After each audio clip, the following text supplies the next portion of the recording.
Y el niño le dijo con una tranquilidad pasmosa: yo vivo en el infierno. La trabajadora social se le quedó viendo y le dijo: ¿perdón? ¿Dónde vives? Yo vivo en el infierno. No te entiendo. Venga conmigo, le dijo Mario. Y empezaron a caminar hasta una casa cercana. Y conforme se fueron acercando, la mujer escuchó unos gritos que venían de la casa. Se oían unos gritos, pero no se distinguía lo que decían. Conforme se fueron acercando, logró notar que los gritos eran de un hombre y una mujer. Y cuando ya estaban cerca, Mario le dijo: esa es mi casa, ¿los oye? Y estaban el hombre y la mujer y se escuchó perfectamente esto. El hombre le gritó a la mujer: es que eres un demonio. Y la mujer le dijo: si yo soy un demonio, tú eres el diablo mismo. Y Mario se volvió donde la mujer y le dijo: ve, vivo en el infierno. Mi mamá es un demonio y mi papá es el diablo. Óigame, ¿cuánta gente vive en esas circunstancias? Que cuando llegan a la casa lo único que oyen son gritos, son pleitos, son tensiones, son luchas. Y uno dice: ¿no se supone que el hogar debe ser un lugar al que nos gusta acercarnos? Que disfrutas cuando llegas a la casa. Que dices que gracias a Dios voy para mi casa es un remanso de paz, es un lugar acogedor. Estamos hablando acerca del hogar y hoy vamos a hablar de cómo tener un hogar acogedor. ¿Cómo logramos un hogar donde los hijos se sientan contentos de llegar, donde el esposo es contento de llegar, la esposa está contenta de llegar, que los amigos de los hijos están contentos de llegar, que los vecinos están contentos de llegar, porque hay algo en ese hogar que lo hace acogedor? La respuesta está en la palabra de Dios. Y yo quiero invitarlos en este momento que vayan conmigo a Efesios capítulo 5, versículos 6 al 9. Busca Efesios 5, 6 al 9. Permíteme leerlo a mí. Te aclaro, estoy leyendo en Reina Valera. Si tú tienes otra versión, vas a ver que pequeñas variantes, pero va a la misma definición de términos. Efesios 5, del 21 hasta el 6:9. Dice así: sométanse unos a otros en el temor de Dios. Las casadas estén sujetas a sus propios maridos como al Señor, porque el marido es cabeza de la mujer, así como Cristo es cabeza de la iglesia, la cual es su cuerpo, y Él es su Salvador. Así que, como la iglesia está sujeta a Cristo, así también las casadas estén sujetas a sus maridos en todo. Maridos, amen a sus mujeres, así como Cristo amó a la iglesia y se entregó a sí mismo por ella, para santificarla, habiéndola purificado en el lavamiento del agua por la palabra, a fin de presentársela a sí mismo una iglesia gloriosa, que no tuviera mancha ni arruga ni cosa semejante, sino que fuera santa y sin mancha. Así también los maridos deben amar a sus mujeres como a sus mismos cuerpos. El que ama a su mujer, a sí mismo se ama. Pues nadie odió jamás su propio cuerpo, sino que lo sustenta y lo cuida, como también Cristo cuida a la iglesia. Porque somos miembros de su cuerpo, de su carne y de sus huesos. Por esto dejará el hombre a su padre y a su madre, se unirá a su mujer y los dos serán una sola carne. Grande es este misterio, pero yo me refiero a Cristo y a la iglesia. Por lo demás, cada uno de ustedes ame también a su mujer como a sí mismo, y la mujer respete a su marido. Hijos, obedezcan en el Señor a sus padres, porque esto es justo. Honra a tu padre y a tu madre. Ese es el primer mandamiento con promesa, para que te vaya bien y seas de larga vida sobre la tierra. Y ustedes, padres, no provoquen a ira a sus hijos, sino críenlos en disciplina y amonestación del Señor. Esclavos, obedezcan a sus amos terrenales con temor y temblor, con sencillez de su corazón como a Cristo, no sirviendo al ojo, como los que quieren agradar a los hombres, sino como siervos de Cristo, de corazón, haciendo la voluntad de Dios. Sirvan de buena voluntad, como al Señor y no a los hombres, sabiendo que el bien que cada uno haga, ese recibirá del Señor, sea siervo o sea libre. Y ustedes, amos, hagan con ellos lo mismo, dejando las amenazas, sabiendo que el Señor de ellos y de ustedes está en los cielos y que para Él no hay acepción de personas. Pueden tomar asiento. Hermanos, hoy me juego mi permanencia en El Salvador. Porque depende de cómo yo diga lo que voy a decir hoy, me devuelvo a Costa Rica esta semana o me dejan quedarme con ustedes los 3 meses que me faltan. Porque me voy a meter en un tema que tiene un nivel de complicación y hoy necesito toda su atención, por favor. Porque hoy les voy a retar. Algunos de ustedes me dirán, no, ya yo solo lo sabía, perfecto. Pero buena parte, yo sé que buena parte va a escuchar esta predicación y va a decir, ¿de qué está hablando, hermano?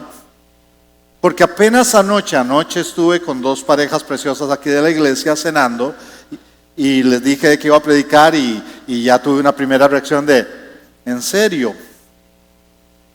Las mujeres están sujetas a sus maridos, ¿nos va a volver a predicar de eso?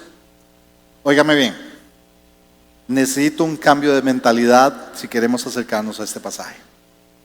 ¿Sabe? Ya al estar todas estas semanas en El Salvador, cada vez uso menos a esa hermana que me ha ayudado tanto moviéndome por San Salvador, la hermana Waze, que me ha llevado la hermana Waze por todo lado. Pero ya hay cosas que no necesito Waze. Vamos, me estoy hospedando allá donde Miguel y Cintia, que es aquí cerquita en Miramonte, mientras terminan los detalles del apartamento, ya van avanzando. Y al principio yo ponía Waze para llegar aquí a la iglesia. Pero ya no, vamos, ya tengo que saber cómo llegar del apartamento a la iglesia. Es más, ya hasta me rebelé, no le hago caso a Waze. Waze me dice que de la calle donde ellos viven, Los Olivos, yo tengo que tomar a Sisimiles, subir a Constitución, pero en Sisimiles a veces hay unas filas en el semáforo que tengo que esperar 2 o 3 semáforos para poder agarrar Constitución. Entonces ya le juego sucio a Waze, no me voy hacia Sisimiles, me voy hacia el otro lado, a la calle, las arboledas, las arboledas. Ahí llego a las arboledas, subo y llego a Constitución igual, que es lo único, que no hay semáforo, yo tengo que jugarme, pero es emocionante, es la parte, me sale barato, no pago por un parque de diversiones y tengo toda la adrenalina, cruzar Constitución de un lado a otro, con carros pasando para todo lado. Pero yo aprendí a manejar carro en Panamá. Quien maneja en Panamá, maneja en cualquier lugar del mundo. Así que cruzo, me quedo en el centro, espero que pasen y en el primero que puedo me tiro, pero rápido me tengo que tirar al lado derecho porque ya está la rampa para meterme en Juan Pablo II. Ya la tengo. El domingo pasado me levanté, me preparé, vine para estar temprano, a estar en el tiempo de oración con los pastores y los diáconos, y los ancianos, perdón, y me levanté y manejé ahí, las arboledas, subí a Constitución. ¿A quién se le ocurre una ciclovía en Constitución si es la ruta que yo voy a usar? Es mi ruta, es la que he usado siempre para venir a la iglesia. Pero no podía usarla porque había una ciclovía en Constitución. Tengo 2 opciones. Me quedo ahí diciendo, esta es mi ruta, esta es mi ruta, esta es mi ruta. Que se quiten las bicicletas porque esta es mi ruta. O doy media vuelta y busco otra ruta. Bajar todas las arboledas, llegar a Bernal, doblar a la derecha, llegar a Juan Pablo y subir. Vamos. Hermanos, hoy les pido, cambiemos la ruta de este pasaje, por favor. Usted me dirá, siempre nos lo han enseñado así, es la manera en que vemos este pasaje. Y hoy yo quiero decirles que hay otra ruta, si ustedes me permiten que vayamos a este pasaje por otra ruta. Otra manera de acercarnos al pasaje. Prometo no decir ninguna herejía, pero sí la necesidad de reinterpretar correctamente ese pasaje, porque nosotros tenemos un acercamiento, por un lado, cultural latinoamericano al pasaje, Y por otro lado, un asunto de cultura evangélica. Así nos lo enseñaron los misioneros, los pastores y los pastores de los pastores. Y siempre quedó que este pasaje decía esto. Y hoy les propongo, sí dice esto, pero hay otra ruta para poder entender el pasaje que me cambia completamente las implicaciones prácticas del pasaje. ¿Me siguen en la nueva ruta? La nueva ruta implica que cuando yo llego a ese pasaje y me encuentro los versículos iniciales, sométanse unos a otros en el temor de Dios, las casadas estén sujetas a sus propios maridos, y en este momento todos los maridos están, amén hermano, ayer nos dio duro en la noche, ahora denle a las mujeres, mujer sujeta. Primer paso para la nueva ruta. Y si les digo que en el idioma original, en los manuscritos que tenemos del Nuevo Testamento, no están los verbos estad sujetas. Sométanse unos a otros en el temor de Dios. Las casadas a sus propios maridos. No están, el verbo estén sujetas, no está en el original. Y me dirás, uy, entonces ¿por qué aparece ahí? Porque es válido. Es válido por un asunto gramatical. Al no haber un verbo y no hay un verbo, Pablo no usó verbo ahí. Pablo dijo, sométanse unos a otros en el temor de Dios, las casadas a sus propios maridos. Y uno pregunta, las casadas a sus propios maridos, ¿qué? Por un asunto de lógica y de regla gramatical, se toma el verbo de la oración anterior. Vamos, lo hacemos en español todos los días. Si yo les digo esta oración, el viernes comí hamburguesa. Inevitablemente, porque los viernes estoy viniendo a las reuniones de hacedores de los jóvenes y nos vamos a comer después y parece que los jóvenes solo conocen McDonald's, Wendy's y Burger King. Así que inevitablemente los viernes comeré hamburguesas. El viernes comí hamburguesas. De paso, jóvenes que me están escuchando, voy a hacer un paréntesis en la predicación, un comercial. Vénganse el viernes a las 7. Viernes a las 7. Está lindísimo. El grupo de jóvenes está lindísimo. Vénganse. Hay alabanzas, hay dinámicas, una enseñanza bíblica preciosa. Jóvenes que no están viniendo viernes a las 7, vénganse este viernes a hacedores. El tiempo está precioso. Pues bien, digo, el viernes comí hamburguesas. El sábado anoche comí panes con pavo. Yo puedo decir eso, pero si yo digo el viernes comí hamburguesa, anoche coma panes con pavo, ¿cuál verbo corresponde a anoche panes con pavo? No hay verbo. ¿Cuál verbo corresponde?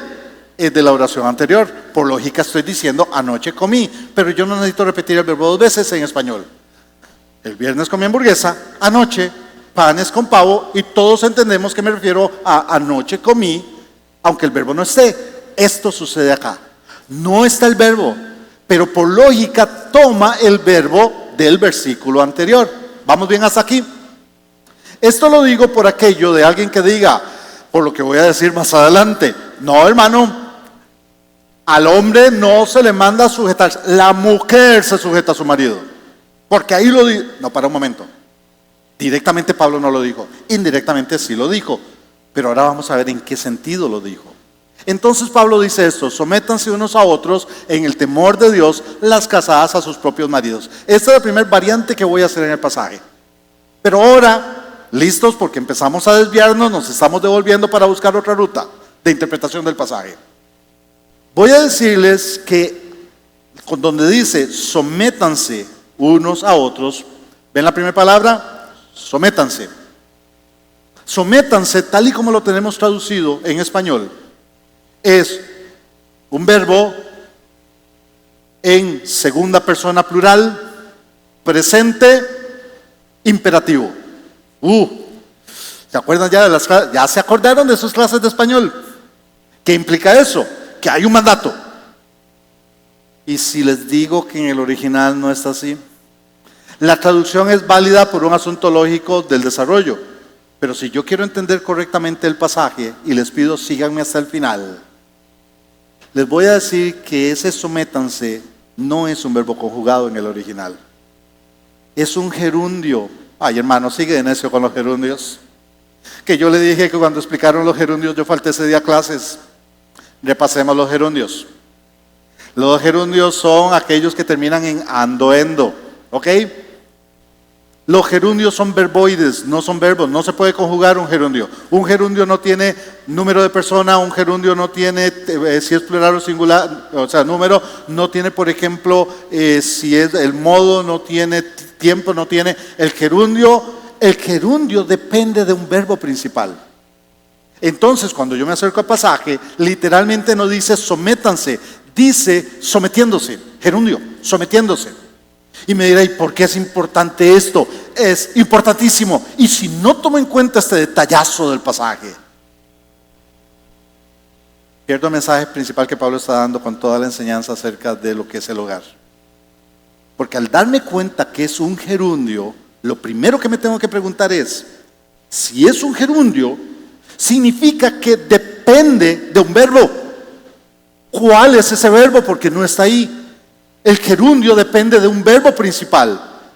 ¿Dónde está ese verbo principal? Y tengo que irme un poco más atrás para encontrar ese verbo. Tengo que irme hasta el versículo 18. Y en el versículo 18 Pablo dice, no se embriaguen con vino en lo cual hay disolución, antes bien sean llenos del Espíritu, hablando entre ustedes con salmos, con himnos y cánticos espirituales, cantando, alabando al Señor en sus corazones, dando siempre gracias a Dios por todo, al Dios y Padre, en el nombre de nuestro Señor Jesucristo. Sométanse unos a otros en el temor de Dios. En el original, el versículo 21 es una de la lista de cosas que está dando Pablo. El verbo principal es entonces, sean llenos del Espíritu, sean llenos del Espíritu. Y usted me dirá, hermano, ¿y qué tiene que ver eso con mis diferencias y problemas con mi esposo, o cómo yo con mis hijos, o con todo? Tiene que ver todo con eso. Porque en la mentalidad de Dios somos uno solo.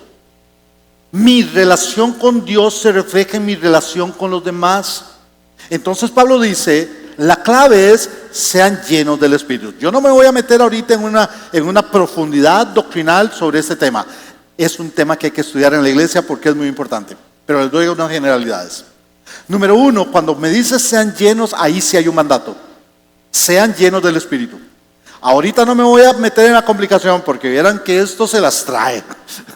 Porque es una construcción, el verbo Pablo lo construye tan complicado que tiene tantas enseñanzas que ahorita no me puedo meter. Porque en el fondo Pablo lo que está diciendo es, déjense llenar por el Espíritu. Quiere decir que es un pasivo, el Espíritu es el que hace la obra, yo solo se lo permito. Es Dios, yo le permito a Dios que me llene. Ahora, cuando dice sean llenos del Espíritu, empezamos con el asunto de qué es ser lleno, qué es la llenura. No me confundan, y de nuevo no me voy a meter en detalle, pero no me confundan la llenura con el sello del Espíritu y el bautismo del Espíritu. Ustedes no van a encontrar, búsquenme en la Biblia, un solo mandato que diga, como mandato, sean bautizados por el Espíritu, y no lo van a encontrar. Porque siempre que se habla del bautismo del Espíritu, Pablo lo da por un hecho en el creyente, ya fuiste bautizados por el Espíritu Santo. Cuando oigo a alguien que dice, busque el bautismo del Espíritu, muéstreme en la Biblia donde dice eso, y no lo dice. Pablo dice, fuisteis bautizados, como un hecho pasado. El sello del Espíritu, no me van a encontrar un mandato que diga, busquen el sello del Espíritu. Pablo dice que cuando creímos, fuimos sellados por el Espíritu Santo. Efesios capítulo 1. Pero con la llenura sí lo da como mandato. Quiere decir que la obra del Espíritu Santo que me hizo ser parte de la iglesia, el bautismo del Espíritu, y que me dijo, le perteneces a Dios, el sello del Espíritu. Eso es un hecho que yo tengo como cristiano, pero la llenura no la tengo por un hecho. La llenura la busco todos los días. Quiere decir que la llenura también puede ser perdida. El bautismo y el sello no, pero la llenura sí, porque la llenura me la pone como mandato. ¿Me van siguiendo? Vamos entonces un paso más allá. Vean que el desvío era fuerte. Cuando yo veo eso, la pregunta es, ¿y qué es ser lleno del Espíritu? Aclarémoslo. No tiene que ver con ser llenos del Espíritu. Bueno, ya tengo, hermanos, hoy es una bendición poder decirles que tengo Espíritu Santo hasta la rodilla. Espero que me siga llenando. Como dijo un autor, la llenura del Espíritu no es cuánto tienes del Espíritu, sino cuánto el Espíritu tiene de ti. Porque el Espíritu es uno solo. ¿Lo tienes o no lo tienes? La llenura no tiene que ver con cuánto tengo del Espíritu, sino más bien cuánto permito que el Espíritu me controle. Porque aquí está la clave. ¿Qué es ser llenos del Espíritu? Ser llenos del Espíritu es sean controlados por el Espíritu Santo. Eso es lo que significa ser llenos del Espíritu. Sean controlados por el Espíritu Santo. Es una frase lingüística de los tiempos de Pablo. Vamos, ustedes en El Salvador tienen frases lingüísticas que otra persona las oye y dice, ¿de qué están hablando? Porque no entendí. En términos del pastor Germán, pan para tu matate. Y a mí me dicen eso y yo digo, ni siquiera sé qué es un matate. Es una frase lingüística salvadoreña. Ok, ser lleno del Espíritu es una frase lingüística de los tiempos de Pablo. Cuando alguien en los tiempos de Pablo decía, sean llenos de, la gente entendía a qué se refería. Se referían a sean controlados por. ¿Se acuerdan cuando vino el Espíritu Santo en Hechos 2? Y había toda esa algarabía en el aposento alto. ¿Qué dijo la gente que los oyó? Uy, esos están llenos de mosto. Están llenos de licor. ¿Qué es? Que tenían licor, no sé. El licor les estaba llegando a la cintura o... No, lo que estaban diciendo, llenos de mosto significa llenos de licor, controlados por el licor. Pablo la vuelve a usar a los Efesios. Efesios capítulo 2, Pablo dice que nosotros, dice que éramos llenos de ira. ¿Y qué es llenos de ira? Hoy tengo ira hasta el ombligo, un poquito más y le pego al vecino porque no quiere bajar el volumen del radio. No está hablando de eso. ¿Qué es llenos de ira? Controlados por la ira. Entonces cuando dice sean llenos del Espíritu es sean controlados por el Espíritu Santo. Cuando yo vivo en comunión con Dios, cuando busco activamente vivir en santidad y permito que Él dirija mi vida, lo busco en oración, leo su palabra, me le acerco a Él desde que me despierto y permito que Él vaya controlando lo que estoy pensando, lo que estoy diciendo. Allí está la llenura del Espíritu. El control que el Espíritu Santo tiene en lo que yo pienso, en lo que yo siento, en lo que yo digo y en lo que yo hago. Pablo me dice que el Espíritu te controle, que ya no sea tu mal carácter, que ya no sea tu amigo, que ya no sea tu pareja, que no seas ni tú mismo. Todo lo que pienses, digas, hagas, que sea el Espíritu Santo quien te vaya guiando. Que te vaya controlando. Eso es, Pablo dice, comparando con el vino que controla a un borracho, dice, ustedes más bien sean controlados por el Espíritu Santo. Pero aquí llegamos al asunto clave. Porque ¿cómo se muestra la llenura del Espíritu? Entonces Pablo va a usar gerundios. Bienvenida a clase de gerundios, segunda parte. Va a usar gerundios que van a depender de ese verbo principal.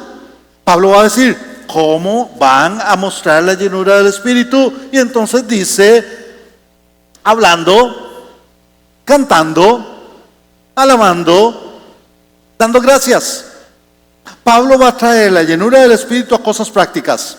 Alguien que es lleno del Espíritu, Pablo dice, si eres controlado por el Espíritu Santo, vas a ser una persona que disfruta la palabra de Dios. Vas a ser una persona que te nace la alabanza. Vas a ser una persona que vives agradecida. ¿A dónde se aplica eso? Se aplica en todas las áreas de mi vida. Porque a veces pensamos que este pasaje está hablando de cuando venimos a la iglesia. Uy, sí, y sí, se aplica cuando venimos a la iglesia. Alguien que viene a la iglesia el domingo en la mañana y viene controlado por el Espíritu, viene con ganas de cantar, viene con ganas de dar gracias a Dios, quiere bendecir a los hermanos, viene diciendo quiero oír la palabra de Dios porque el Espíritu lo tiene controlado. Cuando yo oigo a alguien que dice, es que los cantos de hoy no me motivaron mucho. ¿Y quién te dijo que los que están aquí al frente están cantando para motivarnos? Ellos están aquí al frente para ministrar ellos al Señor y guiarnos a nosotros en nuestro acercamiento a Dios. Ese no es un calentamiento hacia la predicación. Si ya vienes lleno, controlado por el Espíritu, vienes cuando alguien, ay, qué aburrido estuvo el culto. Hermanos, no es tanto que haya cultos aburridos, es que hay cristianos aburridos que no disfrutan el culto, que es diferente. Es con ese control del Espíritu que vienes a la iglesia, pero no se queda aquí. Esto también se debe reflejar de lunes a domingo en tu casa, en el trabajo, cuando vas en el carro. Esa parte me cuesta, hermanos, porque yo en el carro me transformo. Si ustedes ven un carro blanco con placas costarricenses haciendo loco, piensen que es otro tico, no yo, aunque probablemente voy a ser yo. Pero perdemos de vista que el control del Espíritu tiene que ver hasta cuando estoy ahí en la carretera. Tiene que ver con cuando estoy en la oficina, tiene que ver cuando estoy en la casa, tiene que ver con todas las áreas de mi vida. ¿Cómo eres conocido? Uy, no. Ahí viene ese compañero de trabajo, qué pereza, es que es tan negativo. Viene siempre quejándose. Ay, que subieron los precios. Ay, que el presidente esto. Ay, qué pereza, el Águila quedó, Alianza quedó campeón de nuevo. Ay, qué pereza. Ay. O eres conocido como alguien que la gente dice, uy, qué lindo viene ese compañero. Cuando yo hablo con él, es que me levanta el ánimo. Tiene algo que, no sé, su manera de ver la vida. Es que su manera de ver la vida es controlada por el Espíritu Santo. Y la transmite a los demás. Porque el Espíritu Santo lo controla. De tal manera que donde quiera que va, está presente, la palabra de Dios siempre está en su boca. Él siempre está cantando, está alabando, está dando gracias a Dios. Pero vamos a hacer la segunda parte del papá, ¿ok? Llegamos al siguiente nivel. Porque Pablo dice, sean controlados por medio de los siguientes gerundios. Como muestro la llenura del Espíritu, el control del Espíritu, hablando, cantando, alabando, dando gracias. Pero agrega un quinto gerundio, sometiéndose. Wow, eso me cambia completamente la dirección del pasaje. Pablo lo que está diciendo es, alguien que es controlado por el Espíritu Santo, lo va a mostrar con una vida en la palabra, con una vida en la alabanza, con una vida en la gratitud. Pero también va a ser una persona que se somete a los demás. Y ahí se me empieza a doler. Porque significa que si yo soy controlado por el Espíritu Santo, me va a ser fácil someterme a los demás. Entonces ahora sí, volvemos al versículo 21. Dice, sometiéndose unos a otros en el temor de Dios. Ahora entiendo que ese gerundio, sometiéndose, se refiere a que estoy controlado por el Espíritu Santo y una de las cosas donde yo lo muestro es cómo me someto a los demás. Pero aquí empezamos con problemas de nuestro acercamiento histórico al pasaje. Porque partimos del hecho de que sometiéndose tiene que ver con quién manda. Y Pablo no está hablando de quién manda. Porque entonces cuando veo que dice Pablo, sometiéndose ¿qué? Unos a otros. Y aquí sí entonces empezamos con un problema cultural. Sometiéndose unos a otros. Note que no dice sometiéndose unas a otros. Dice sometiéndose unos a otros. Quiere decir que para Pablo, alguien controlado por el Espíritu Santo se va a someter con personas en las relaciones que está teniendo, se va a someter a esas personas. Y Pablo me va a llevar, no vamos a entrar en detalle en todo ese pasaje, pero Pablo me va a llevar a 3 áreas donde muestro eso: en el matrimonio, en el hogar y en el trabajo. Es el pasaje que les acabo de leer. Entonces Pablo dice, quien es controlado por el Espíritu Santo se va a someter. Las esposas se van a someter a sus esposos. Los esposos se van a someter a las esposas. Ah, no, hermano, ahí sí ya se metió en herejías. Si no me lo cree, le digo, hace unos 25 años prediqué este pasaje en la iglesia que yo pastoreaba aquí en El Salvador. Prediqué este pasaje y presenté esta verdad. Que Pablo enseña que la mujer se somete al marido, pero está enseñando también que el marido se somete a la mujer. Ese día estaba presente un pastor, amigo mío, y al terminar me buscó y me dijo, esos son los herejías que venís a enseñar a El Salvador. No sé en tu país, pero aquí en nuestro país la mujer se somete al marido, el marido a la mujer no. Entonces le dije, mira, por cierto, ¿tenés unas tijeras? Y me dijo, ¿unas tijeras para qué? Porque necesito recortar de mi Biblia unos a otros. Porque ahí dice sometiéndoos unos a otros. ¿Qué le voy a hacer? Pablo lo dijo. El problema no está en el pasaje. El problema está en mi acercamiento, que siempre ha sido que habla de quien manda, y el pasaje no está hablando de quien manda. Prueba de ello es que va a usar a Jesús como ejemplo. Él va a decir que Jesús se sometió. Jesús, el Señor de la creación, el dueño del universo, se sometió por nosotros. Entonces no está hablando de quien manda. ¿Tendrá otro sentido el pasaje? Sí, tiene otro sentido el pasaje a partir de ese concepto de Jesús. Porque entonces Él va a empezar a decir, someteos unos a otros, y entonces debo entender que ese sometiéndose a lo que se refiere es a limitándose por amor. Eso significa someterse en este pasaje. Si quieres una definición sencilla de qué es someterse en este pasaje, es limitándose por amor del otro. ¿Jesús se limitó por amor nuestro? Sí, se limitó. Él, siendo Dios, tomó forma de siervo y murió en la cruz. No tenía por qué hacerlo, pero se sometió, se limitó por amor a nosotros. ¿Y qué es lo que pide Pablo? Esposas, limítense por amor de sus esposos. Esposos, limítense por amor de sus esposas. Padres, limítense por amor de sus hijos. Hijos, limítense por amor de sus padres. Trabajadores, limítense por amor a sus jefes. Jefes, limítense por amor a sus trabajadores. Eso es lo que Pablo está tratando de decirnos aquí. Entonces, cuando reinterpreto el pasaje y tomo la otra ruta y veo que Pablo está hablando no de quien manda, sino que es el hecho de que yo por amor a la otra persona me limito. A ver, esposas, ¿se limitan ustedes por amor a sus maridos? ¿Sí o no? Claro que sí. Y de un momento a otro ustedes llegaron cansadas del trabajo, tan cansadas como él, pero como llegan un rato antes, cuando él llega ya ustedes les tienen la cena adelantada. ¿Eso es limitarse por amor al marido? ¿Sí o no? Claro que sí. Pero maridos, ¿no tienen los maridos que limitarse también por amor a la esposa? Es que cuando te casaste no llegaste a la conclusión de este es mi salario, miro, que ella ni crea que con esto yo lo voy. No, cuando te casaste entendiste que no era el mío, sino el nuestro.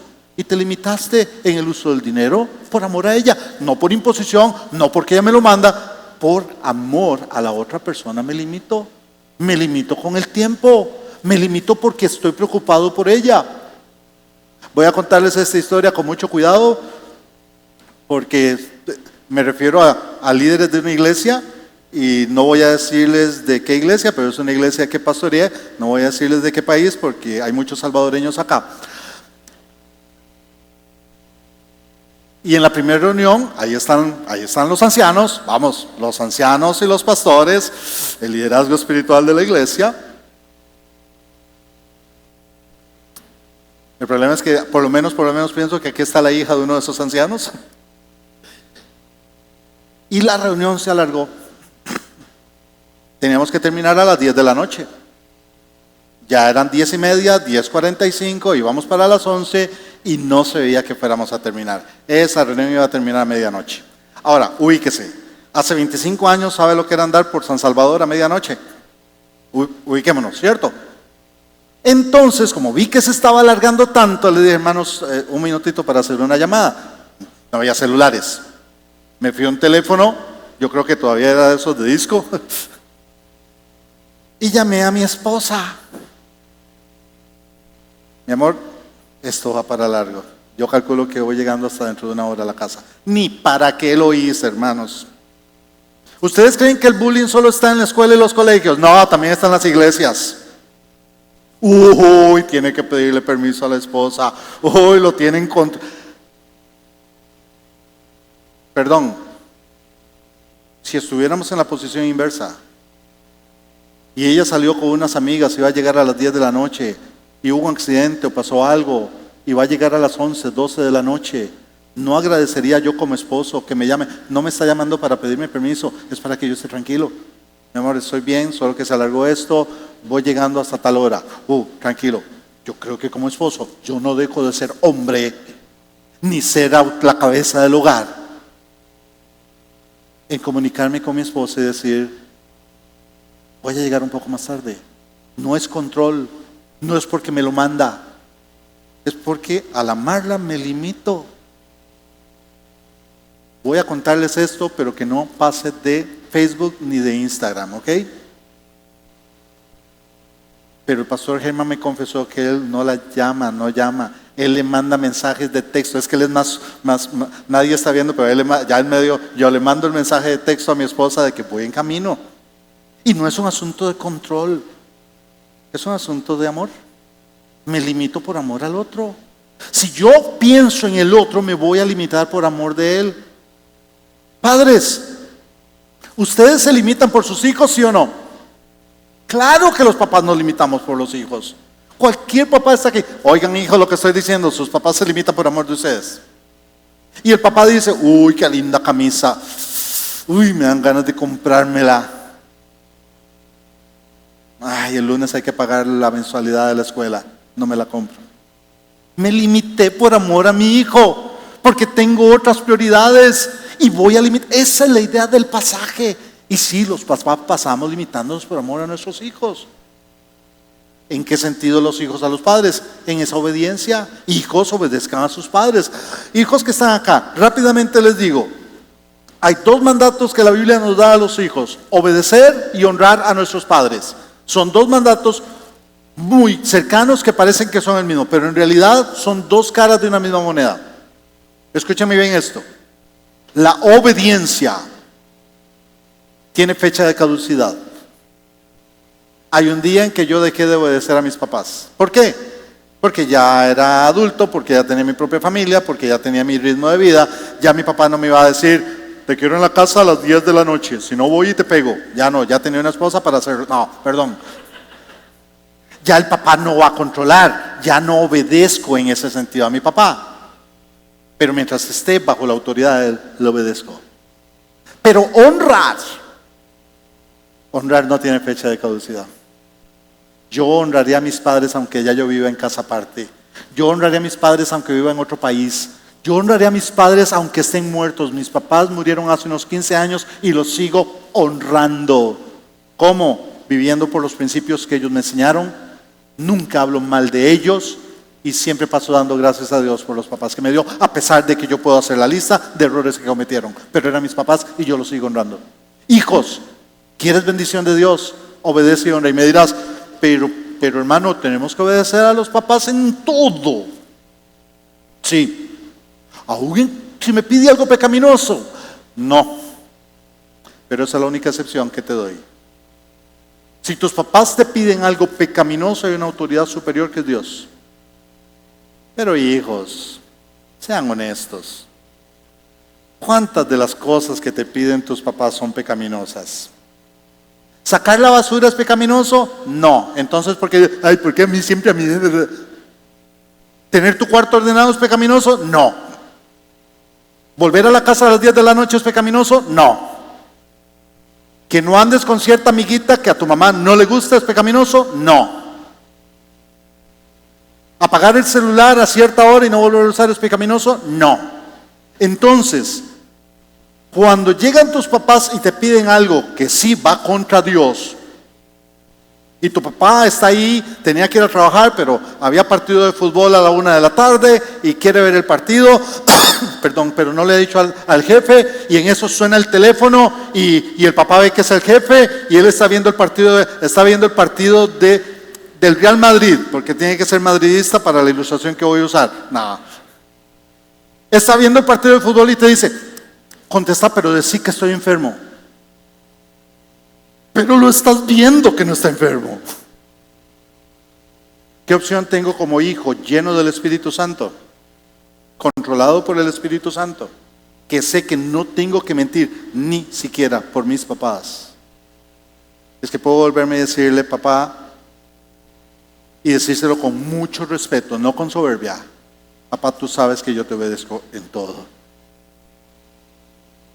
pero en esto no puedo, porque va contra Dios.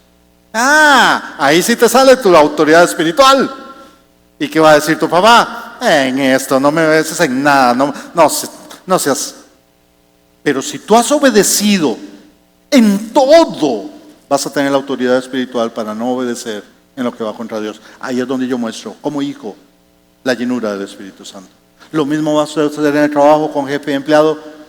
Ahora usted me dirá, pero hermano, ¿y esto qué tiene que ver con todo lo que estamos hablando de la llenura del hogar?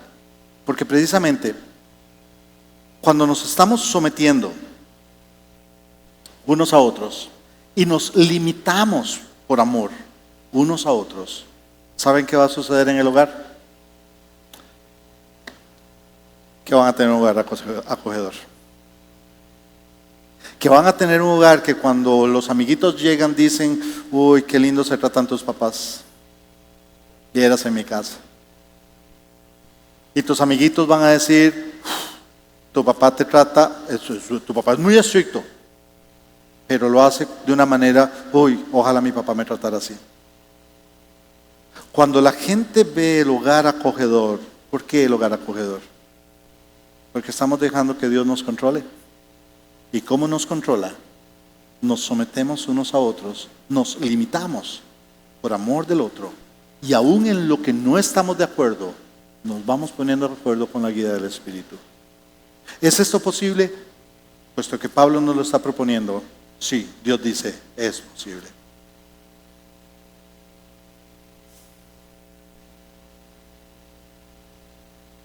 El niño estaba jugando en la calle y la trabajadora social se le acercó. ¿Cómo te llamas? Mario. Mario, ¿dónde vives? Y Mario la volvió a ver y le dijo, vivo en un pedacito del cielo. ¿Quiere venir conmigo y lo ve? Nosotros decidimos cómo va a ser nuestro hogar. Padre, en el nombre de Jesús, esta mañana pedimos primero que nada tu sabiduría. Padre, porque al entrar en un tema así, si no nos guías, malinterpretamos lo que el pasaje dice. Ayúdanos, Señor, no solo en sabiduría.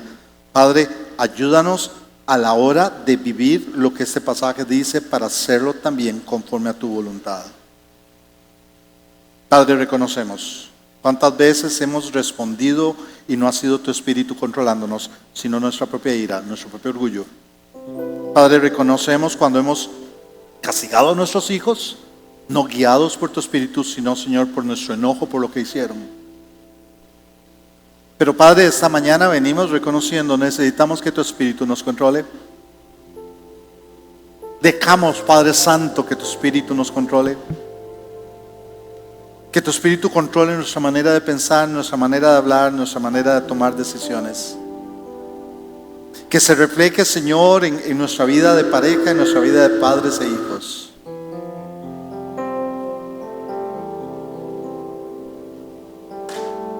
Padre, oro porque aquí hay algunos hogares que tal vez se acercan más a la historia del inicio que a la historia del final.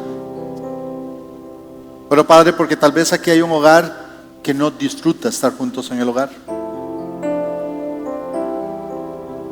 Padre, oro porque tal vez aquí hay hijos que están heridos por la manera en que han sido tratados.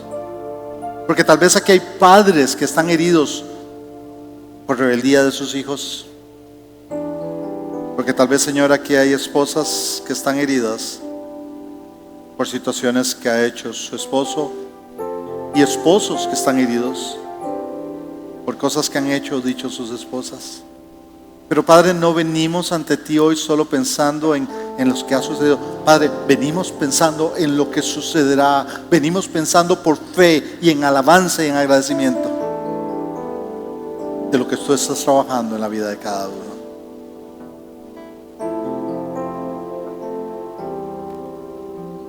Querido esposo, querida esposa, querido papá, querido hijo, este mensaje no fue para los otros, fue para ti, fue para mí. No te corresponde juzgar la espiritualidad de tus papás o de tus hijos o de tu pareja. juzga, discierne la vida espiritual tuya. Y me dirás, si el otro no cambia, ese es asunto del otro con Dios. Haz el cambio. Tú no tienes idea, querido hijo, que al ver tus papás, tal vez hasta no cristianos, la calidad de vida cristiana que llevas, un día ellos van a venir a Jesucristo por el testimonio tuyo. Querida hermana, tú me dices, mi esposo no es cristiano, y no dice la palabra que el esposo cristiano vendrá a Jesucristo por el testimonio sin palabras de su esposa. Esposo, tal vez tu esposa no es cristiana o está alejada del Señor. Es tu papel dejarte llenar por el Espíritu Santo y por tu testimonio como hombre, que Dios la acerque a ella, a Jesucristo. Hoy no es tiempo de pensar en el otro, es tiempo de pensar en ti. Es tiempo de pensar en mí. Estoy dejando que el Espíritu Santo me controle. O esta misma semana dije una palabra de más, hice un gesto equivocado, traté mal a alguien, porque lo hice yo, porque no dejé que el Espíritu me controlara. Si es tiempo de pedir perdón.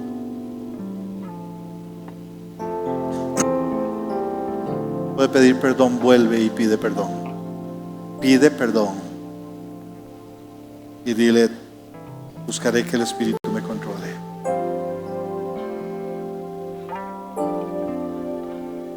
Padre, escucha la oración de cada uno de mis hermanos y la mía propia, porque queremos hogares acogedores. Porque queremos, Señor, trabajos acogedores. Porque queremos ser instrumentos de tu paz.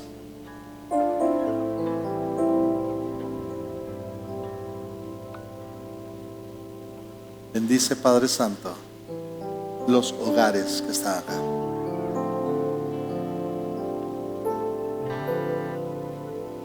Tengo una palabra más para ti, que estás escuchando acá o nos estás escuchando ahí por internet. Porque la llenura del Espíritu requiere que el Espíritu esté en tu vida. Y el Espíritu no estará en tu vida, mucho menos en tu hogar, si tú no empiezas por reconocer a Jesucristo como tu Señor y Salvador personal. No hay camino que no sea Jesús. No hay. Ahí sí no puedes buscar otra ruta.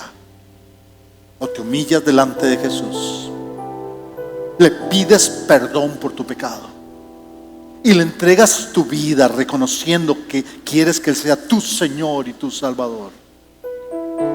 Si no haces eso, no esperes que el Espíritu llegue a cambiar tu manera de vivir y de actuar, porque precisamente el Espíritu viene a tu vida en el momento en que tú vienes a Jesucristo. Y ese momento para ti probablemente es hoy. Este es el día, este es el momento.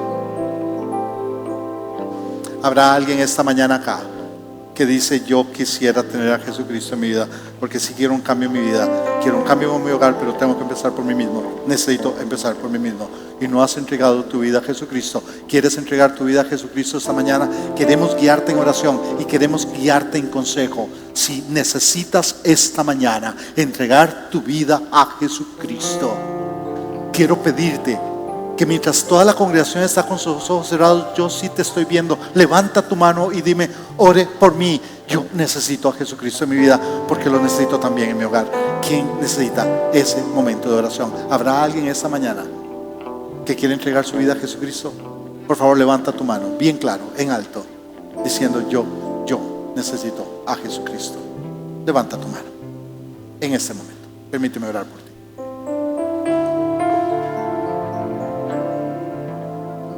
Si nos estás viendo por internet, si nos estás viendo inclusive dentro de unos días ahí en internet, y necesitas tomar este paso y necesitas que oremos por ti y te ayudemos, escríbenos, escribe a la iglesia. Te contactaremos, no importa dónde estés en el mundo, para darte una palabra de parte de Dios de cómo vivir esa comunión con Jesucristo. Padre, te bendecimos. Te bendecimos y te damos gracias. Porque nos diste hogares que, a pesar, Señor, de errores que hemos cometido, tu amor sigue incondicional para nosotros y para nuestros hogares. Padre, gracias por esposos, esposas, padres e hijos que están acá, que han sido testimonio de la obra que tú has hecho en su vida. Y Padre, permítenos seguir sembrando, aunque todavía no veamos la cosecha. Permítenos seguir sembrando en fe, que tú estás bendiciendo a nuestros hijos, que tú estás bendiciendo a nuestros hogares. Que así sea, Señor, que así sea, porque tú eres nuestra esperanza, Señor. Solo tú eres nuestra esperanza.